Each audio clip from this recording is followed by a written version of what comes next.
নমস্কার বন্ধুরা, আশা করছি আপনারা সবাই ভালো আছেন, সুস্থ আছেন ও সাবধানে আছেন। রূপসী কিচেন অ্যান্ড ডেইলি ব্লগে আপনাদের সবাইকে স্বাগত। যারা আমার এই ছোট্ট পরিবারে অন্তর্ভুক্ত হয়েছেন তাদের আমার আন্তরিক শুভেচ্ছা ও অশেষ ধন্যবাদ। আজকে আমি বানিয়ে নেব ঘরোয়া পদ্ধতিতে পিৎজা বানানোর জন্য আমার প্রয়োজন ময়দা। আমি গামলায় কিছুটা ময়দা নিয়ে নিয়েছি, তার উপরে লবণ ছড়িয়ে দিচ্ছি। একটা বাটিতে উষ্ণ গরম জল করে নিয়েছি, আর একটা ছোট্ট বাটিতে গরম জল করে তার মধ্যে কিছুটা আমি ইস্ট গুলে রেখেছি।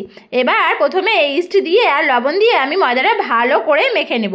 সব ময়দার মধ্যে ইস্টটা আর লবণটা সুন্দর করে মিশিয়ে দেওয়ার পর আমি দিয়ে দেব উষ্ণ গরম জল। কুসুম গরম জল করে রেখেছি, তাই দিয়ে অল্প অল্প করে জল ছিটিয়ে ময়দাটা ভালো করে মেখে নেব। আর দিয়ে দেব সামান্য পরিমাণে তেল কিন্তু খুব অল্প পরিমাণেই দেব।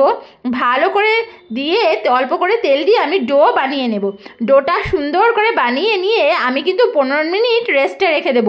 খুব ভালো ময়ম দেব না, কারণ আমার খাস্তার কোনো দরকার নেই, সেই জন্য অল্প ময়ম দিয়ে আমি 15 মিনিট রেস্টে রেখে দেব। 15 মিনিট রেস্টে রাখার পর আমি কিন্তু পিৎজা বেস সসটা তৈরি করব। যারা বাড়িতে ইনস্ট্যান্ট পিৎজা বানাতে চান তাদের জন্য টমেটো কেচাপ থাকলেই যথেষ্ট। টমেটো কেচাপের সাথে একটু আদা আর একটু রসুন কুচি, অল্প একটু তেল দিয়ে আমি পিৎজা বেস সসটা তৈরি করে নেব। কিন্তু যাদের হাতে অনেক সময় থাকবে তারা কিন্তু টমেটো সেদ্ধ করেও তারপরে সেদ্ধ টমেটোর খোসা ছাড়িয়ে মিক্সিতে পেস্ট করে নিয়েও আপনারা আদা আর রসুন কুচি দিয়েও করে নিতে পারেন। কিন্তু যারা অফিস করেন তাদের তো হাতে কম সময় থাকে, তাই তাদের জন্য টমেটো কেচাপটাই ঠিক আছে। আমি সসটা তৈরি করে নিয়েছি। এবার আমি টমেটো সসটা তৈরি করে নিয়েছি, এবার নামিয়ে নিচ্ছি। নামিয়ে নেওয়ার পরে আমি পিৎজাটাকে কিন্তু থেকে ছোট একটা ডো বার করে নেব। ডো বার করে সুন্দর লেচি কেটে আমি একটা রুটির মতো বেলে নেব। একটা বড় রুটির মতো সুন্দর গোল করে বেলে নেব। বেলে নিয়ে আমি একটা কাঁটা চামচ দিয়ে ফুটো ফুটো করে দেব, কারণ কি আমার রুটিটা ফোলার কোনো প্রয়োজন নেই। ফুটো ফুটো করে দিলে রুটিটা আর ফুলবে না। এবার রুটিটা আমি সুন্দর করে বেলে নিয়েছি, নিয়ে কাঁটা চামচ দিয়ে ফুটো ফুটো করে দিয়েছি। এবার আমি ভালো করে সেঁকে নেব। এপিট ওপিট করে সেঁকে নিয়েছি।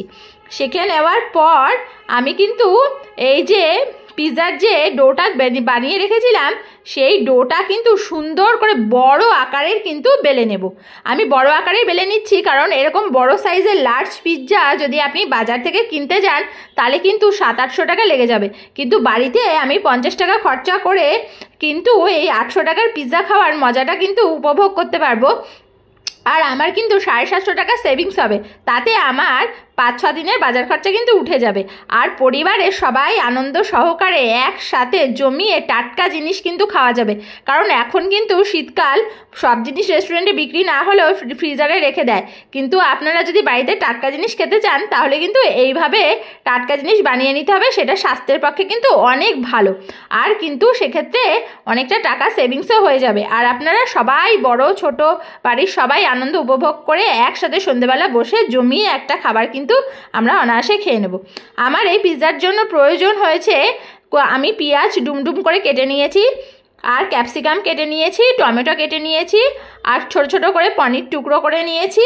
আমার এর সঙ্গে দরকার হচ্ছে মজেলা চিজের কিমা করে নিয়েছিলাম, আর হচ্ছে নিয়েছি অরিগানো, চিলি ফ্লেক্স। এইগুলো আমি সব একসাথে তৈরি করে নিয়েছি। এবার বড় করে যে লেচিটা আছে আমি বড় করে বেলে নিচ্ছি। একদম বড় করে বেলে নেব, লার্জ সাইজ করে বেলবো, যাতে আমরা 6-7 জন একসাথে খেতে পারি। এরকম বড় আকৃতির বেলে নিয়ে আমি প্রথমে সুন্দর করে বড় করে বেলে নিচ্ছি। যতটা বড় করে আপনাদের ফ্যামিলির মেম্বার থাকবে ততটা বড় করেই বেলে নিতে পারবেন। বেলে নেওয়ার পর আমি কিছুটা মেয়োনিজ পুরো বেলানির ওপরে সুন্দর করে মোটা করে দিয়ে দেব। মেয়োনিজ দেওয়ার পর যে রুটিটা আমি সেঁকেছিলাম সেই রুটিটা কিন্তু আমি মেয়োনিজের ওপরে ঠেসে লাগিয়ে দেব। তারপরে যে পিৎজা বেস সসটা আমি বাড়িতে তৈরি করেছি সেই সসটা কিন্তু আমি পুরো লাগিয়ে দেবো রুটিটার ওপরে মোটা করে, একদম মোটা করে লাগিয়ে দেবো। এই সসটাই কিন্তু ভীষণ টেস্টি হয়। আপনার বাড়িতে একবার বানিয়ে খেয়ে আমাকে কমেন্ট করে জানাবেন। আর হচ্ছে তারপরে আমি সাইডের যে আটা রুটিটা রয়েছে সেটা কিন্তু সুন্দর করে চেপে রুটির সাথে আটকে দেব। আটকে দেওয়ার পর কাঁটা চামচ দিয়ে চারি সাইডটা আমি ফুটো করে দেব। ফুটো করে দিলে হবে কি, হাওয়াটা বেরিয়ে যাবে আর আমার কিন্তু পিৎজার যে প্রলেপটা দেওয়া সেটা কিন্তু খুলবে না, দেখতে সুন্দর হয়ে থাকবে আর আমার সুন্দরভাবে হয়ে যাবে। সেই জন্য আমি কিন্তু ফুটো চামচি দিয়ে, কাঁটা চামচি দিয়ে চারি সাইড ফুটো করে নিয়েছি।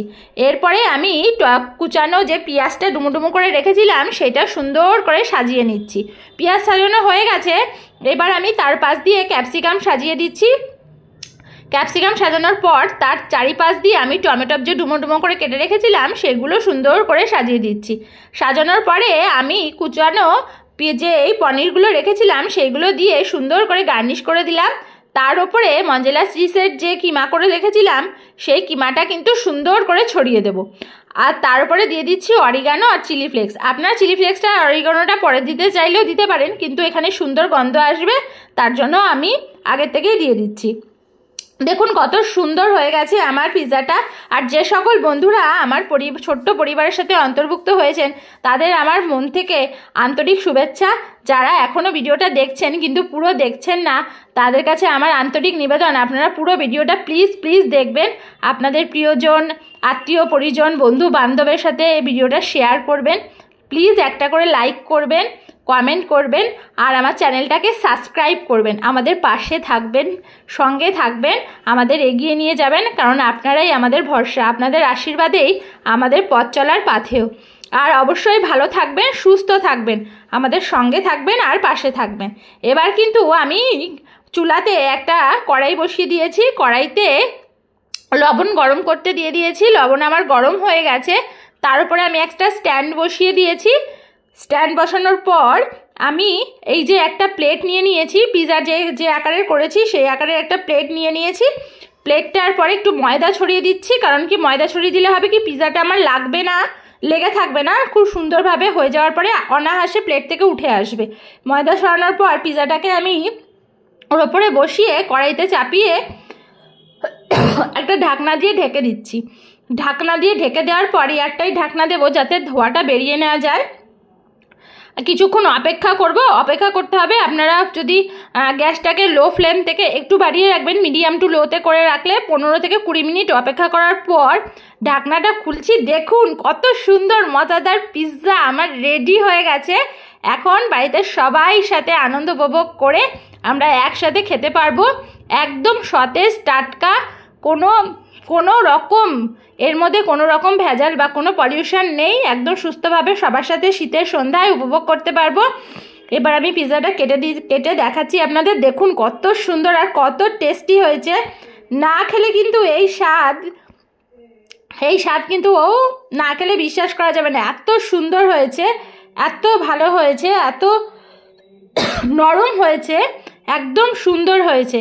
আমি কত সুন্দর করে কেটেছি দেখুন। এইভাবে কেটে আপনারা বাচ্চা বড় সবার সাথে উপভোগ করতে পারবেন, সবাই সাথে একসাথে খেতে পারবেন।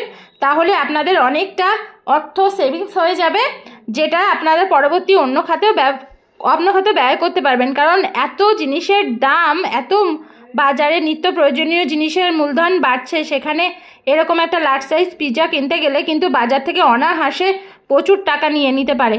আর আমরা কখনো ভাবতেও পারি না যে আমরা টাটকা জিনিস খাচ্ছি না এটা রেফ্রিজারেটরে রাখা জিনিস আমাদের গরম করে দিয়ে দিচ্ছে, আমরা কিন্তু কেউই জানি না। তো সেটা কতটা স্বাস্থ্যের পক্ষে ভালো আমরা সেটা না জেনেই কিন্তু খেয়ে ফেলি। অকারণে হয়তো খারাপ জিনিসই খেয়ে ফেলছি, কিন্তু তার পেছনে অর্থ খরচা করে ফেলছি। কিন্তু আপনারা যদি এরকমভাবে একটু 15 মিনিট হাতে সময় নেন, যদি অফিস করার পরে এসে বাড়িতে 15 মিনিট সময় হাতে নেন, তাহলে কিন্তু সবাই সাথে এরকম উপভোগ করে টাটকা সুন্দর পিৎজা খেতে পারেন।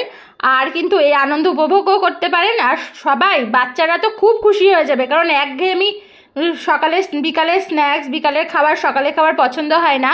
তাই সবাই কিন্তু একটা নতুন কিছু পেলে খুব আনন্দ উপভোগ করে খাবে।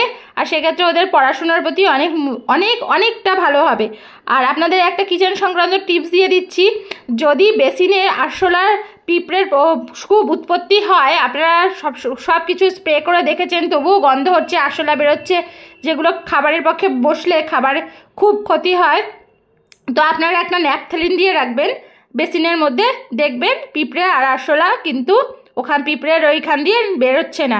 এতে কিন্তু পুরো রান্নাঘর ফ্রেশ থাকবে, সতেজ থাকবে আর হাওয়া দূষিত পদার্থটা কেটে যাবে। এবার আপনারা এটা বাড়িতে বানিয়ে খান, খেয়ে আমাকে কমেন্ট করে অবশ্যই জানাবেন। প্লিজ প্লিজ কমেন্ট করবেন, আর একটা করে লাইক করবেন, আর আমার চ্যানেলটা প্লিজ সাবস্ক্রাইব করবেন। ভালো থাকবেন, সঙ্গে থাকবেন, নিরাপদে থাকবেন আর সুস্থ থাকবেন। আর আপনাদের প্রিয়জনদের কাছে কিন্তু এটা শেয়ার করবেন। আর আমাকে প্লিজ প্লিজ প্লিজ আমাকে কমেন্ট করে জানাবেন যে আপনাদের কেমন লাগলো। আর আপনারা সবাই মিলে ভালো থাকুন, সুস্থ থাকুন আর সাবধানে থাকুন।